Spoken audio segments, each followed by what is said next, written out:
everyone. In this video, we're going to be looking at page 62 of our Jump Math book from the lesson that was called Different Shapes, Same Fractions. If you'd like to get your Jump Math book now, turn to page 62. You can pause the video and then come back. Okay, welcome back. So today we're going to be looking at the two different fractions, 1/2 and 1/3. And the bonus is going to be 1/4 or 1/4. So we'll actually take a look at that one as well. All right, so if I take a look at the fraction of 1/2, what do these two numbers tell us? Well, the top number is called our numerator. It tells us how many parts are shaded. The bottom number is our denominator. This tells us how many equal parts are in the whole. So if I look at the top shape, this is telling me that there is one square so far in this shape, but I want this shaded part to represent 1/2 of a whole. Well, if this is representing half of a whole, and I know that there has to be two equal parts, I'm going to count 1, 2. That means the entire shape must look like this in order for this shape to represent 1/2. Let's take a look at this shape. This can also represent 1/2 of a shape. But how? Well, let's see.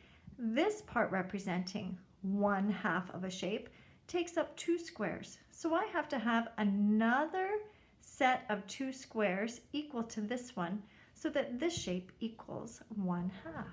So there's the 2, and here's 2 more. And I outline the whole shape. Now, this shaded part is representing 1/2 of the whole. Do you notice in these two that we did already that because it's 1/2, meaning there's 2 equal parts, I had one square shaded. In order for this square, this shaded square, to equal 1/2 of a whole shape, I had to have 2 of those equal parts. So here's 1. And there's 2, okay? In this one, this equaled 1/2, and there's the other one, okay? So let's take a look at this one. I have 1, 2, 3 squares that are equaling 1/2 of the shape. That means I have to have another section that is the exact same size as this one, so that this part can represent 1/2 of the shape. I can do this a couple ways, can't I? I can extend it 1, 2, 3 out this way, or I could go 1, 2, 3 down below. Let's go down below just for something different.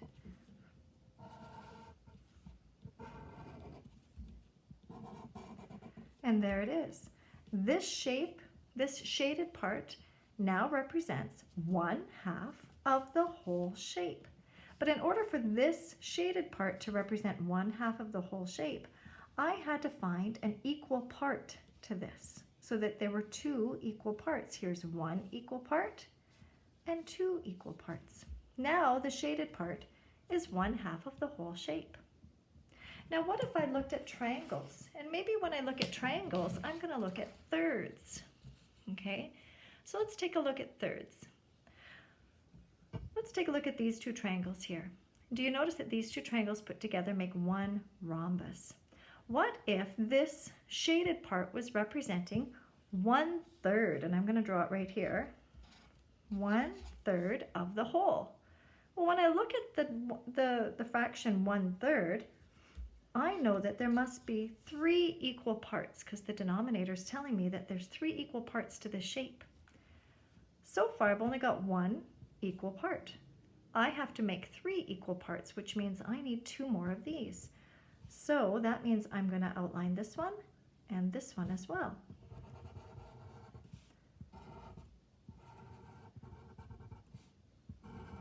So there's 1/3 of the entire shape now is highlighted.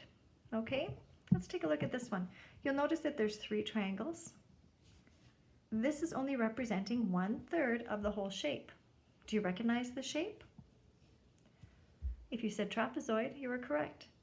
This trapezoid is representing only 1/3 of a whole shape, but I have to outline the whole shape so that I can see it.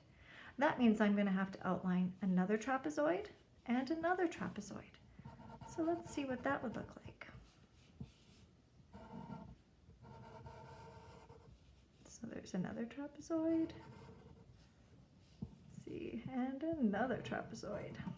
So now this shaded part is representing 1/3 of the whole. Okay, let's take a look at this. This is called a parallelogram, actually. We haven't talked about those yet. But do you notice it's taking up 4 triangles? This is going to be 1/3 of a whole shape. But that means I have to find 2 more equal parts to this. So I've got 4 here. I'm going to go 1, 2, 3, 4, and 1, 2, 3, 4.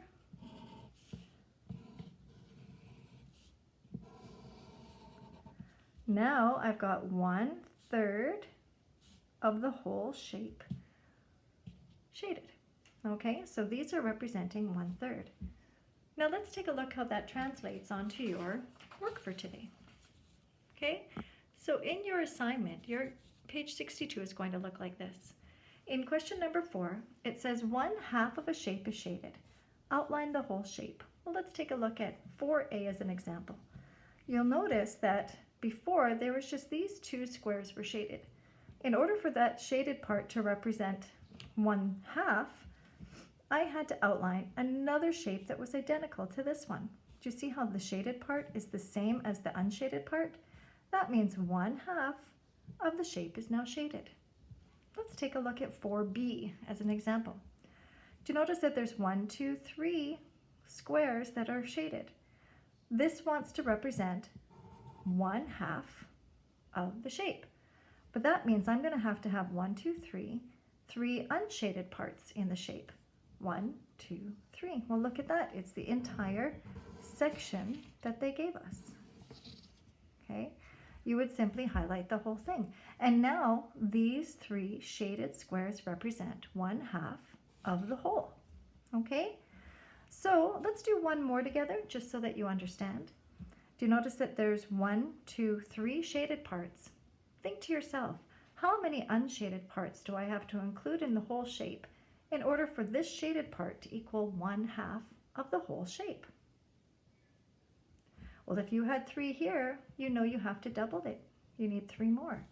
So you would simply outline the whole shape.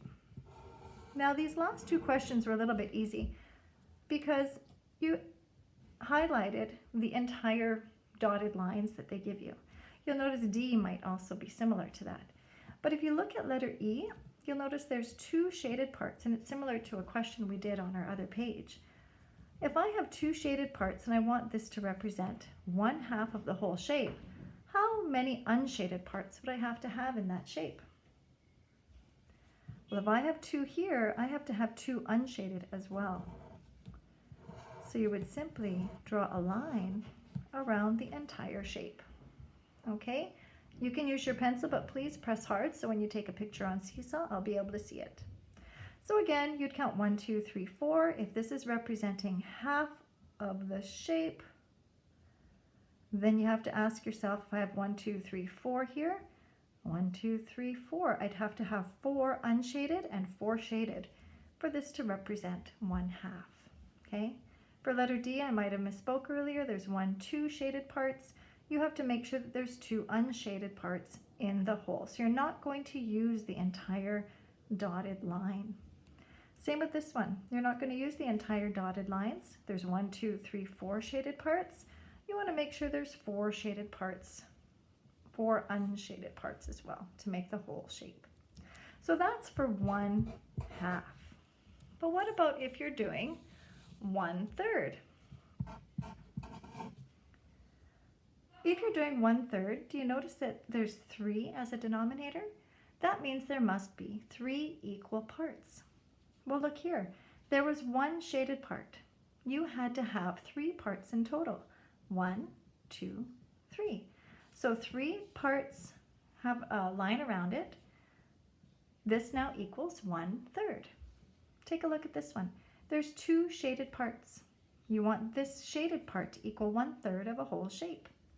So you have to have 2 shaded, 2 unshaded, and 2 unshaded. And you would highlight the entire shape. Now this section here represents 1/3 of the entire shape. All right, same with this one. Here we have 2. Now you want to show this as being 1/3 of the whole shape. So because there's 2 rhombuses here, 2 more rhombuses would equal 1/2, and then 2 more rhombuses equal 1/3. So you would put a line around the entire thing. This one's a little bit easier. There's only 1 rhombus. You want this to represent 1/3 of the whole shape. Do I need to use all the dotted lines? Nope. If you said no, you were correct. Because 1 part is shaded, I want 2 unshaded parts for a total of 3. 1, 2, 3 parts. That 1 part would equal 1/3 of the shape. Here I have 2 shaded parts, so 2 more would equal 1/2, 2 more would equal 1/3. And then 1, 2, 3, 4. Again, you want to count 4 and then 4 more and put a line around the whole thing. This one has 1, 2, 3, 4, 5 shaded parts to equal 1/3 of the whole. So you have to have another 5 parts and another 5 parts so that you have, this will then equal 1/3 of the entire shape. Again, you will not be using all the dotted lines in that shape. And this one has 1, 2, 3 shaded parts. You want to have another set of 3 unshaded and another set of 3 that are unshaded, and draw a line around the entire shape. Okay, this one is a bonus. This is representing 1/4 of a shape. Outline the whole shape. See if you can figure it out based on what we did on 1/2 and 1/3. This is representing 1/4 of a shape, or 1/4 if you want to use the new term. You want to have 4 equal parts of this. 1, 2, 3, 4. And then draw a line around the entire shape so that the gray shaded part equals 1/4 of the whole shape. Okay, that's your lesson for today. Do page 62 and post it to Seesaw. Thanks, have a good day.